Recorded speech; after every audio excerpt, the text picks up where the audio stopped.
Italian Cooking, where you see cooking from my point of view. Today I'm making a recipe that I saw and I kept going back to, thinking, I want to make that sometime. Looked at it again and thought, oh, I can put my own twist on this. But what I'm making is a chicken and a red wine mushroom sauce. This is going to be a really rich dish. You know, traditionally you do white wine with chicken, but this one is going to be a lot of fun. I can't wait to cook it, so let's get started. Now it looks like we have a lot of ingredients for our chicken and red wine mushroom sauce, but really this is a simple dish. We'll start with about 2 to 2.5 pounds of chicken breast. Now we are going to pound these out to, oh gosh, just a little bit over 1/4 inch thick. Along with our chicken, of course, we are going to have mushrooms. Since this is a chicken and red wine mushroom sauce, we better have mushrooms. I like to mix up with some sliced white mushrooms and some baby bella. We are going to have some flour, salt, and pepper for dredging. We are going to season with some thyme. That'll be kind of near the end.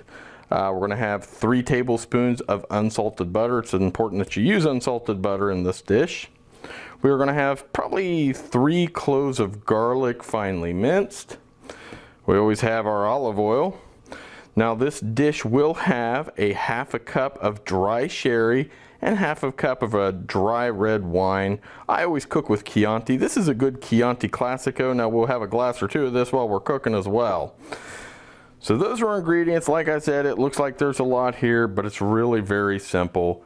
So let's start cooking. First step on our chicken and red wine sauce is to pound out our chicken breast. The best way to do this is to take your chicken breast, lay it on a piece of saran wrap, kind of cover it. That will keep the meat juice from flying everywhere. Then take your hammer, use the side that's got the little points on them, and we're just going to pound this. We're going to start in the middle and we're going to pound it out. We want it to be a 1/4 inch thick or so. So you got to hit it pretty good. So I'm going to go ahead and we're going to get this one done.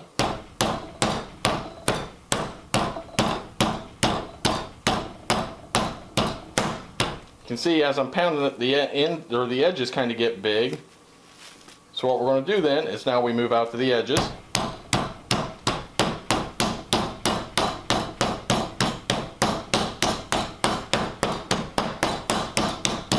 And really what you're trying to do is get it to one consistent thickness. That way it'll cook quick and even and be just super tender. I mean, you could really say what we're doing is pounding this out into a scallopini. We're going to call that done. Now you can see that one chicken breast got really big. What we're probably going to do is make 3 scallopinis out of this one. That way it makes it a little easier to handle in the pan. Now I've got 4 more breasts here. I'm probably only going to do 3 more because it's so darn big. But I'm going to go ahead and break away, get these done. When we get back, we're going to get started at the stove. So we've got the prep done for our chicken and red wine mushroom sauce. Got some olive oil heating up here. What we're going to do is I've got some flour and I've got salt and pepper in there and whisked it together. We're going to dredge our chicken, get it in our olive oil, brown it both sides, probably cook 4 or 5 minutes each side. Once my oil is up to temperature, we'll be back. Our oil is up to temperature. It's time to throw our chicken in. One of these days I've got to get this daggone heating element here level. My burner is just not level. So what we're going to do is just dredge our chicken in flour and drop it into the oil. We're going to fill up our pan here. You can see this is real exciting, isn't it? Now we're not going to worry about getting too much flour on our chicken, because that flour really at the end is going to be a thickening agent for our sauce as well. All those little crunchies in the bottom of the pan are a good thing. So what we're going to do, we're going to get this pan filled up with chicken, and we'll keep spinning it here because my burner is for some reason very unlevel today. I must not have the burner in there very good or something. But at any rate, we're going to get this pan filled up. We are going to cook these for 4 or 5 minutes each side until brown. Then we're going to take them out. So once we get them about to where we want them, we'll be back. As you can see, my chicken's cooking along. I'm struggling tonight because after cleaning up from Thanksgiving dinner, I didn't get my burner in very good, It never was very level. Today it's terribly unlevel, so my oil keeps running down this way, kind of this to the right hand side of the pan, and it's driving me nuts. Our chicken, this batch of chicken is nearly done. I just want to get a little bit more color on it, then we're going to take it out and start our second batch. There are a couple pieces here in our first batch of chicken you can see that's got some nice color on them. We're going to call them done. So I am going to get the rest of these brown, get the second batch done, then we're going to come back. We've got our last pieces of chicken in. My damn burner's driving me nuts because it's uneven.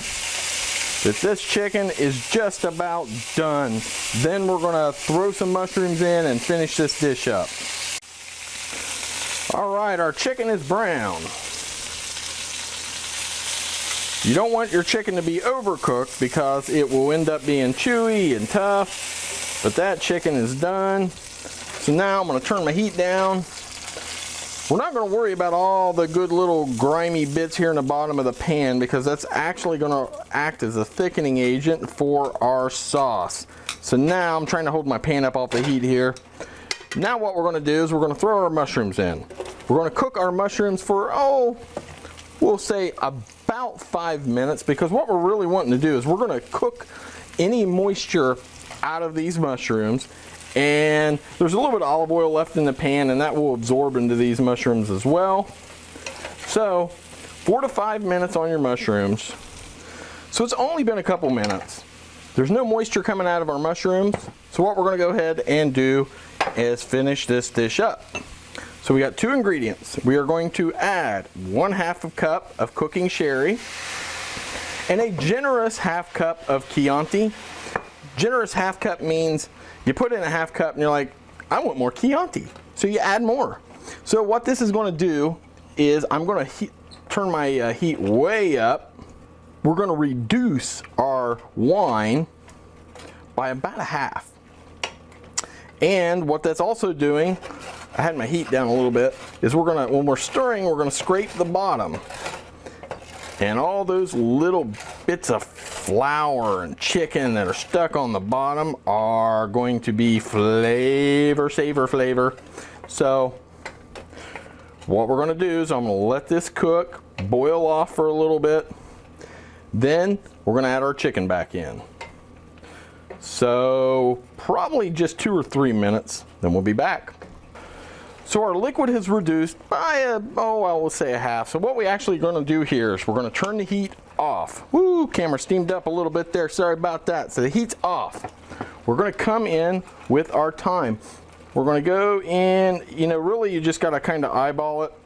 You don't want a ton of thyme. We all could use more thyme. That's pretty cheesy, wasn't it, honey? My wife's here, Vanna White's here helping us out again. My time's almost up, she said, so how unfortunate. So we put in thyme, we put in a little bit of salt. Now we come in with 3 tablespoons of unsalted butter. That's why I had to put salt in. You don't always use unsalted butter, but when you want to control the level of salt, that's when you use your unsalted butter. Now you can see the liquid's still not, we'll say, gravy thick, but it is pretty good. Sorry if that kind of got out of frame. I'm trying to get used to this new gimbal that I have, this wearable gimbal.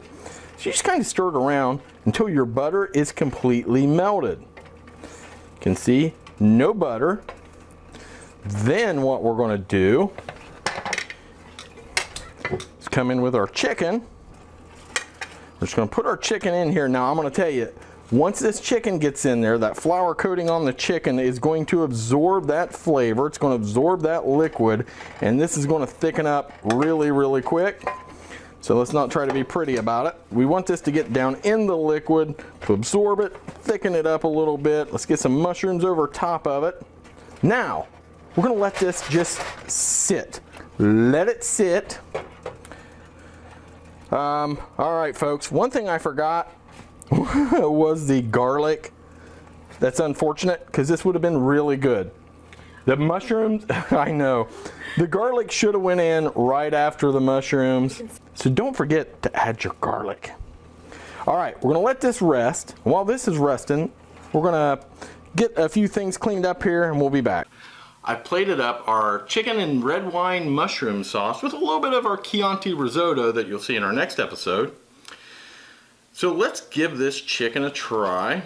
Again, I forgot to put the garlic. Garlic goes in when you put in the mushrooms after you've cooked them for a few minutes, then you drop in the mushrooms. Oh wow. It's good. The sherry and the Chianti really pair well together, give it a really good flavor. Of course, the dredging of flour that we cooked the chicken in soaked in some of that wine flavor. Oh my gosh. Absolutely incredible. Absolutely incredible. You guys got to try this. Nice and simple, but just incredibly flavorful. You can taste the thyme coming through. It's got just enough salt in it. Mushrooms absorbed, of course, some of that wine flavor. Highly, highly recommend this. So, with that, thank you for watching POV Italian Cooking. Don't forget to follow us on Facebook, Twitter, Instagram, LinkedIn. Our email is povitaliancooking@gmail.com. Most importantly, click that subscribe button in YouTube. So thanks for watching, and ciao.